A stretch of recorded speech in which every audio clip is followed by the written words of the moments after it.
Hey there, Nate here with the Volunteer Tech Vlog on the Live Sound 101 YouTube channel.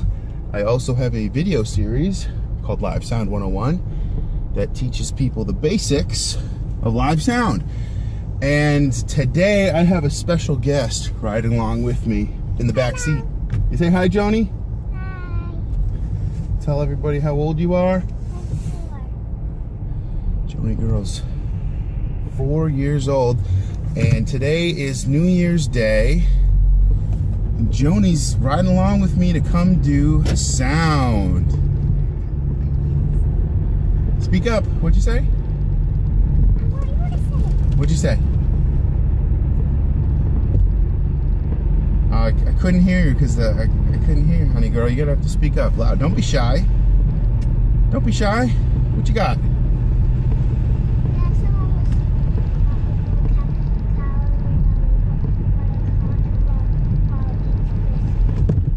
Oh yes, we have a snowman cotton ball calendar, and we had a new cotton ball each day of Advent, each day of December. So Joanie wanted to bring that up to share with you guys. But today, you know what, I was going to talk about the Mariah Carey New Year's Eve fiasco, but I'll probably hold off, talk about that for another video, because I want to ask Joanie if she knows the proper power on procedure for the sound system, because I think I've taken you one other time with me, haven't I? Didn't you come with me one other time and you helped me turn the system on? Normally, you come running up to the booth after the service and you help me turn everything off. But today is a special day because it's one of those times where you can tell me turn everything on. So Joanie, I got a question for you. I get to turn everything on and off. That's right, you get to do everything today. You get to be my little assistant. So Joanie, let me ask you a question. What do you know about turning the sound system on?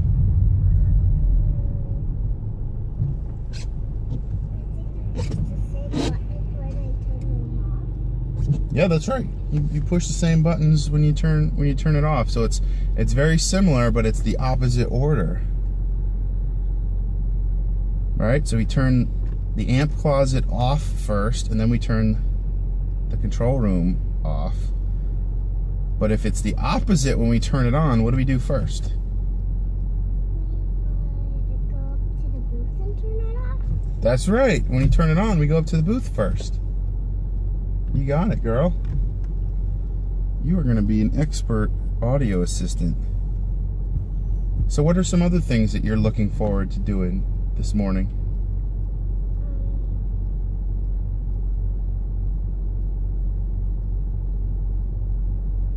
It's almost my birthday. It's almost your birthday? March. How old are you going to be in March? 5 years old? That's amazing.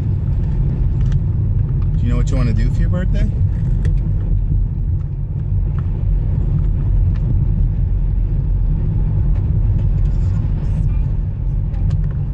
You want to have a science birthday? Wow, that sounds pretty cool. What's a science birthday? What kind of stuff do you do for that?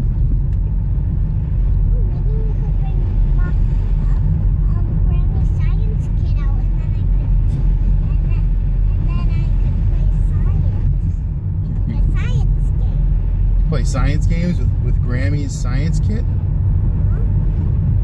That's a great idea. It's one of the benefits of having a Grammy that's also a physics and physical science teacher. We get to do science. I'm sure Grammy's gonna love to hear that. So what kind of science stuff will we do? Like what type of experiments?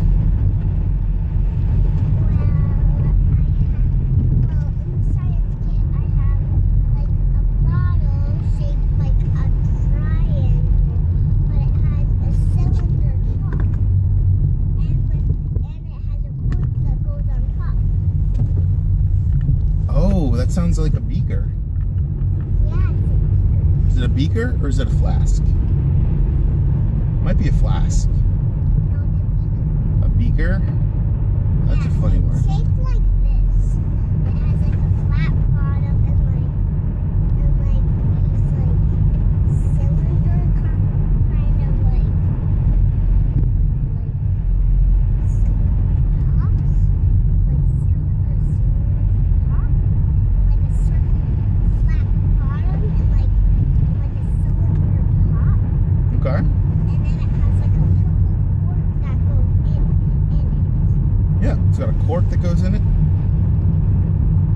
Yeah, so what do you do with that? You can like mix solutions in there? Yeah, we can like, you know, like kind of like mix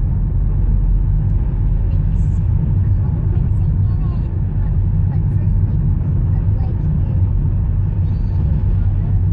If we don't want it to be dirty, then it'll be like little bunchy things floating in the ground. And if we don't do like if it's not clean, then it won't work. If it is clean, it like will work, and then when you put it to the sun, it like you can like see the color when you mix it together, like purple, red, pink. Yeah, so that's an interesting science. So that's kind of like a solution experiment where you can mix different things. And there's also colors that you can make with. We did like one cup card once, and we had to put fresh water in the bottle, and then put one drop of blue food mix, and then we had to put celery. Oh, you did 1 drop of blue food coloring, and then you put celery in it, and then what happened? And then we had to wait for a little bit, and then the next day when we were at Grammy's, the color went up the celery all the way to the top. The blue food coloring went all the way up the celery? How did that happen? I guess it's just like machines that make science. Oh, wasn't there a name for that when the blue food coloring goes up inside the celery? What do they call that? I don't know. You said it before. I remember you said it before. It begins with a W.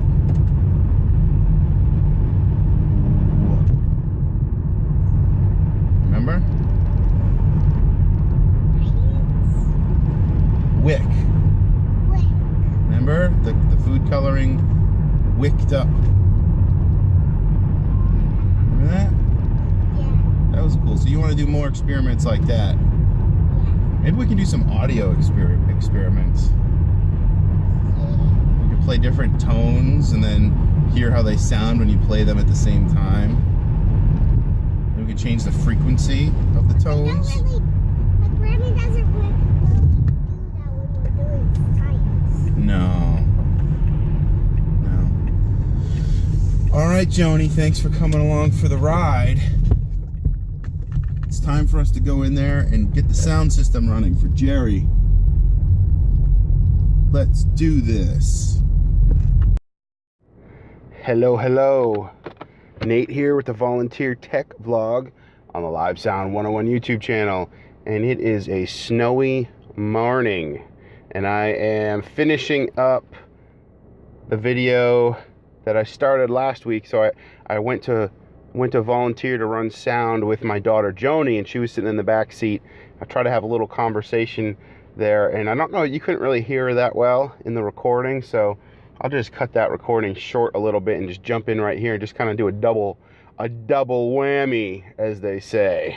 So this will be a little bit of a vlog video on the ride in, and then a media report now.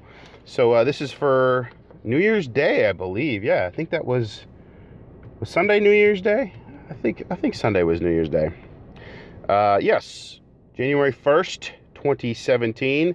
So we had Jerry leading from the keyboard. Yes, this is like the first ever like vlog mashup report video, so this will be a fun one. But we had Jerry leading from keyboard, and it was a light service. I would say lightweight service. That was all we had for music, was just Jerry on keys, and then John, one of the pastors, sang from the pulpit just through his wireless microphone.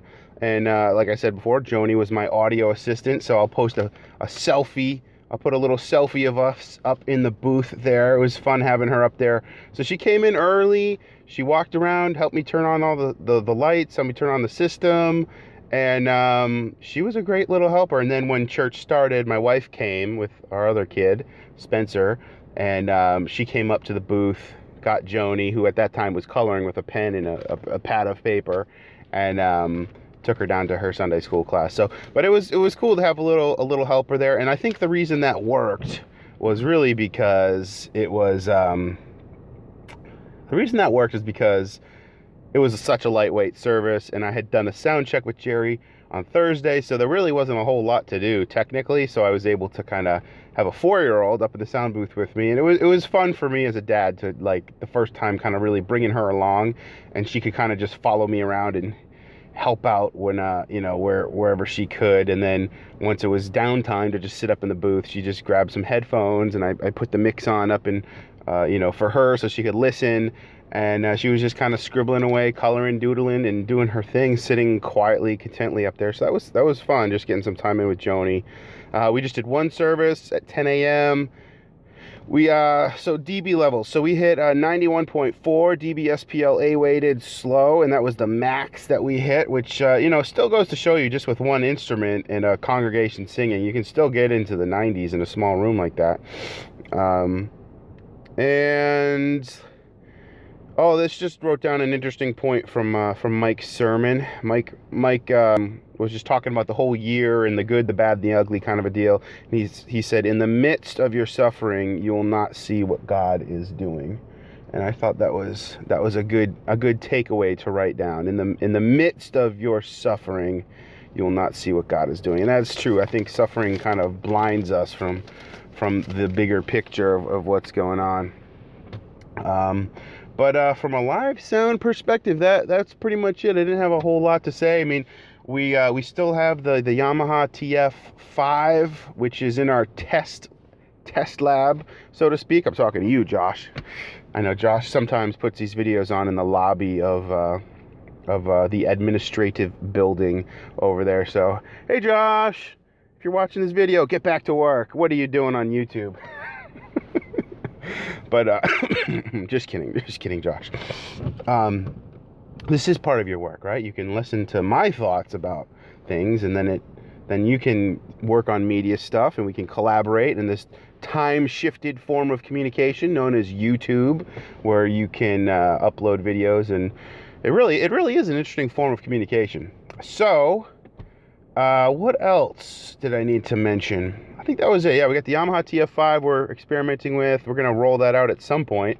We're still using software audio console right now, but we are going to transition away from that because we believe that the Yamaha will actually be better for volunteers, and we'll be able to bring more people into the media team if the tool that we have to use is a little easier to use. That's the thinking. And I think it will be a good thing. So, with that, I guess I'm gonna get driving. Let's drive. So I like to drive around in these videos. And we got a snowy day today. So actually, I'm recording this video late now. The second half of this video, anyway, is being recorded late. It is, in fact, January 6th today. And we got a little bit of snow up here in the New England area. And I am hoping the roads really don't look too bad. I mean, it's just lightly flurrying. But the problem is I commute north. So it tends to get colder and colder the more north you go. So I could leave now and it's really not too bad, but 45 minutes into my drive, it'll be like cars skidding all over the road. So I'll have to take it easy. Take it easy. easy. You know what we should talk about is the Mariah Carey debacle on Christmas Eve. Did you guys see that? Did you watch what happened there when Mariah Carey took the stage? And I tell you what, I didn't know what to think. I didn't see it live because we went to bed. I don't stay up for those New Year's Eve things because I don't know. They're just kind of pointless for me. I don't really get the whole New Year's Eve thing. But I guess from what I read, the company that did sound was this like Maryland Sound. I think Maryland Sound International. But something about Maryland. But they've been doing sound for the Christmas Eve show there at Times Square for 17 years. And I'm sure you've seen the memes, you've seen all the social media viral posts and everything about how Mariah Carey's a diva and she's all washed up and blah blah blah blah blah. But then I saw some memes about how like when the tech isn't working and like, you know, kind of it's like the audio guy's fault and blah blah blah blah blah. And I'm like, wait a minute, well, what actually happened? And from the clip that I saw of Mariah Carey completely not singing and kind of wandering around stage making excuses, from the clip that I saw, I really couldn't tell what happened. It was obvious that something was going horribly wrong, but was that with the technology or was that with the diva? Was it a technical difficulty problem with the diva? Was she just not in tune with what she needed to be in tune with? And I have seen reports that, according to the producer, there were no technical difficulties. In terms of the technology doing what it was supposed to do as planned, that's what I've heard, is there is actually, the tech was actually doing what it was supposed to do. And this is kind of weird, because at first I wanted to stick up for Mariah. Like, that was my gut reaction. And of course my wife was like, oh, you just like Mariah. And I'm like, well, she's got some good songs. I do like some of her music. But it's funny, she was razzing me. She's like, oh, you just like Mariah Carey, that's why you're sticking up. I'm like, well, no, if you're a musician and you can't hear yourself, that's a big problem. But then there's that whole saying, the show must go on, and like the mark of a real, like a true musician is somebody who can play through all that stuff, because they're just so good musically. When the tech goes wrong, they hold their own and they get through the song, and the audience is none the wiser. So there's that whole aspect of it. But then there's like the diva aspect of it, where it's like, okay, maybe she's a little picky and she only wants the green M&Ms and, you know, all that kind of stuff. But then there's like the words, like, do you know the words to your song? Like, so there was two things that I perceived could have possibly gone wrong. One, she wasn't hearing what she needed to hear in her in-ear monitors, her little earbuds. That was the first thing I thought of, is it looked like she pulled those out, and you see that quite a bit. So the mix wasn't to her liking, and she spat the earbuds out of her ears. What's the word for like spitting something out of your ears? Is that like a thing? Spate is like from the mouth, so that really doesn't work. But you know what I mean. She pulled the earbuds out of her ears in great disgust that the mix was so horrible. She couldn't hit, or, you know, something was going really bad and it was hurting her ears, who knows. So that was the first thing that could have potentially gone wrong. And then the second thing was the word. So there's, for lack of a better term, teleprompters, little floor video displays that sometimes show the words in case people forget the words to the Star Spangled Banner. That seems to happen quite a bit.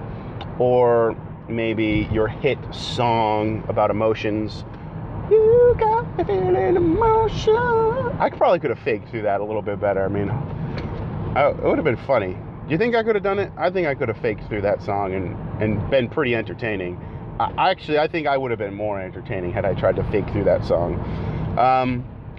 But I mean, I don't know. I don't really know what happened. Maybe I'll see if I can reach out to somebody from that Maryland Sound company there. I recognize one of the names, Ken Pooch Van Druten. I've heard him before on other podcasts. on Nathan Lively's podcast, Sound Design Live. I've heard Ken speak, and seems like a very knowledgeable fellow. I have to actually go back and look up that episode, but maybe I'll reach out to him and just like say, hey, can we get, maybe have you on the AV Shop Talk podcast, and kind of talk about what technology was being deployed, how it all was being used, and maybe why things happened the way they did, how to avoid it in the future. Just get some like the inside scoop there. That would be interesting to reach out to him on that. But who knows? I'm sure that little sound company is getting flooded with all kinds of hate mail and requests and everything. I'm sure there's a bunch of Mariah fans that are just like, it was the audio guy's fault. It's always the audio guy's fault. I hate you. I wonder if they are. Nah, people probably don't like think about it. They're just like, oh yeah, the audio guy. They're probably not thinking like, oh, that's an actual profession that people do. It's weird. The audio video trade kind of goes under the radar. It's kind of the invisible industry. Like people realize it's there, but it's kind of like, a special ops thing that like is mysterious. So I wonder, maybe they're not getting any hate mail, but that would be an interesting question to ask those guys down there. So anyway, those are my thoughts about today. Let me know what you think about the mashup style video. I was gonna put out that other video of me and Joanie chit-chatting, but you couldn't really hear her all that well in the back, and so I just put a little snippet of that in the front of this, and then head right on into the media report and just mash them up together and just have one video this week rather than two. Just testing new formats. So of course, Josh, Steve, the usual listeners, my 2 loyal followers, let you guys hear. I'd like to hear your thoughts on this, since you are the people that listen. And Kate, if she's listening in the background, hi Kate, or whoever's in the church lobby at the time when this happens to be playing in the background for Josh. Hey, Pastor Pete, Pastor John, Mike, keep up the good work. All right, thanks for watching. I will see you in the next video. Hopefully I don't slide off the road.